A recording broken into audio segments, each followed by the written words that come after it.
আমাদের লালন মেলা যে অস্বীকার করুক এটা অস্বীকার করার কিছু নাই স্যার। এই মেলা হয় আমরা দেখি, আমরা 11তম দেখছি এবং বিভিন্ন সময় দেখতেছি স্যার। আমাদের কথা যে আমরা মাদকের পক্ষে না, আমরা চাচ্ছি যে মাদকের বিপক্ষে, কিন্তু এটা তো সিস্টেমেটিক করতে হবে। যারা সাধু সন্ন্যাসী যারা ঘর বাড়ি ত্যাগ করেছে তাদের জন্য কি স্যার?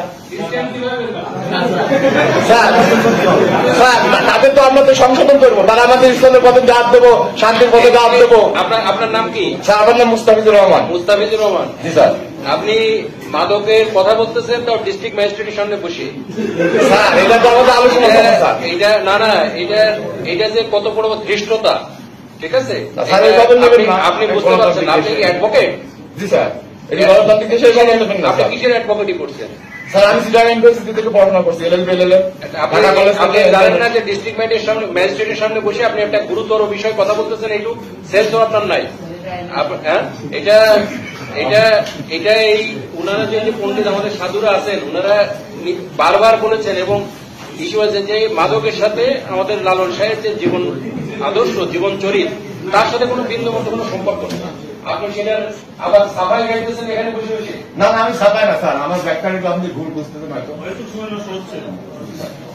আপনি জানেন না যে ডিস্ট্রিক্ট ম্যাজিস্ট্রেটের সামনে বসে আপনি একটা গুরুতর বিষয় কথা বলতেছেন, একটু সেন্স আপনার নাই।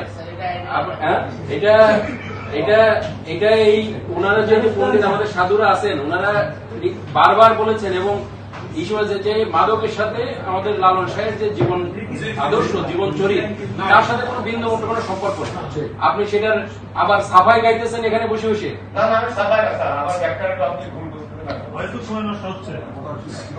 এই ধরনের কথা ফার্দার বলুন, কঠিন অ্যাকশন নিব আপনার যে না কেন, ঠিক আছে? আমাকে চিনেন না আপনি? না আসছেন, কিন্তু এই ধরনের কথা খবরদার ভুলে উচ্চারণ করবেন না। এটা করলে কঠিন অ্যাকশন নেব, তখন কিন্তু আমি ডিস্ট্রিক্ট ম্যাজিস্ট্রেটের